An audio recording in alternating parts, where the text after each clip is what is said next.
Okay, and this is the dreaded chart. This is the one I poured my heart into, and you guys hate it.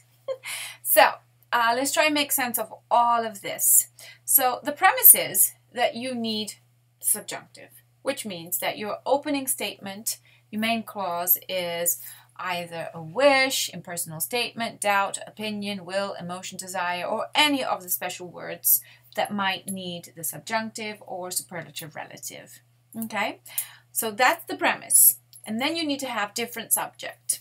So if you have an opening statement, let's say in the widowed category, if the statement is at the present, future, or a command, we're not going to focus on the command one so much actually, so let me just keep saying present and future because that's really what we're going to be using. Now you need to start sequencing your tenses. So if you think now, so io penso che, and if I think what I think, well actually hasn't happened yet, it might happen in the future, I have two options. I may use the future indicative, so io penso che lei sarà famosa. And here you're really focusing on the future.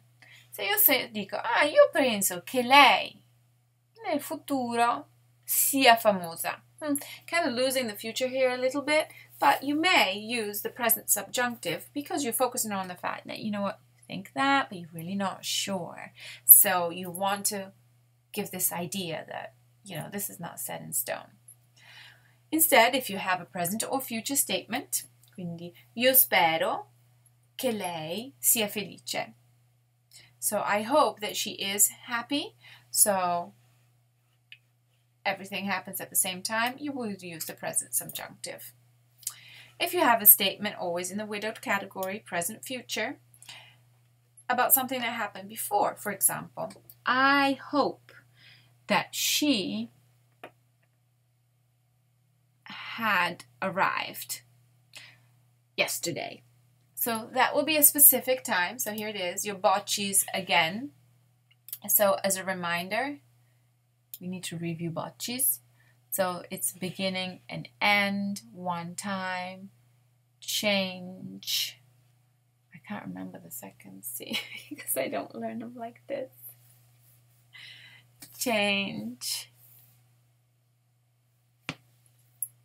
completed, interruption, and specific. If it's any of those, so these are the same rules as the passato prossimo at the indicative. Those rules apply here too. You will use the passato prossimo of the subjunctive. If instead you're dealing with waters or 'twas red, that's our newest one, so you're really focusing on a setting, an emotion, a description, then you will use the imperfect subjunctive. Okay? Quindi io penso che lei fosse felice. I think she was happy. I'm just describing an emotion. Okay? But notice that all of my opening statements were in the present. So present and future, different subjects, these are your options. Something will happen in the future at the same time, or it has already happened before. Once you're dealing with the past, you always have to deal with this bocces or waters, no matter what. Okay? Now you go to your second option. In a way, this one's less intuitive. Not that this is particularly intuitive, but you can do this. So, if you have any indicative verb in the past, and of course it has to be in the widowed category, so I hope, I wish, it was, believed that, so some impersonal doubt, opinion, or if you have a sentence in the conditional present or past. So this is where it gets tricky, because you would expect the present to be up here, but it's not. Conditional, it's always in this chart, okay? The chart below, the one that deals with all the pasts, okay? So, if your statement, opening statement is, for example, I hoped, okay? So yesterday, I hope that she was going to be happy, okay? So the being happy hadn't happened yet. So about something in the future, you can say, either use the conditional past, ieri io speravo che lei sarebbe stata felice o che lei fosse felice. Okay? Instead, if the action's at the same time, you simply use the imperfect subjunctive. So this is your simplest combo.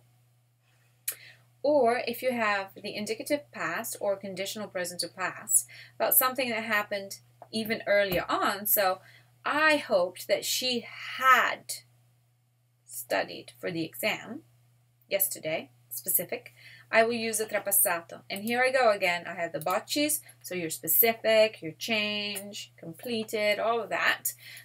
The rules that you would have used for the passato prossimo. But if your opener is in the past, then you have to go even further past in time. So now you need the trapassato, which totally overdoes it because you have the helping verb at the imperfect and your atto, utto, ito. So, if, however, what I'm describing is an emotion, a setting in the past, but that it is further past even than my opening statement, I then may use the imperfect. So you see how you use the imperfect subjunctive in so many places, in so many combinations. Okay, so if I hope that she was happy, better English, I hoped that she had been happy. Io speravo che lei fosse felice. Now here I have se.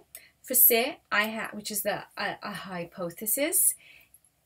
I do have a tutorial only on that because this is a little complicated. Se can have the same subject, and if it is something that's actually possible that it might happen, then you will use the imperfect subjunctive. If it's something that it's really not changeable and it's really not a reality and you can't change it, then you use the trapassato subjunctive in the se clause. But I really want to defer to the se, the hypothetical tutorial, because I really talk about that nicely. So this is another way of looking at this. Passato prossimo, the past. So this is beginning and end. The trapassato, always boccis right here. This is for the past, okay? And this is past. This is the present. And the imperfect, I put it smack here in the middle because it's somewhat timeless, right? Because it's really these descriptions, these settings. But I do feel that this is the one that we really need to memorize. And yes, it is tough. I know. But we did it. We went through the whole subjunctive.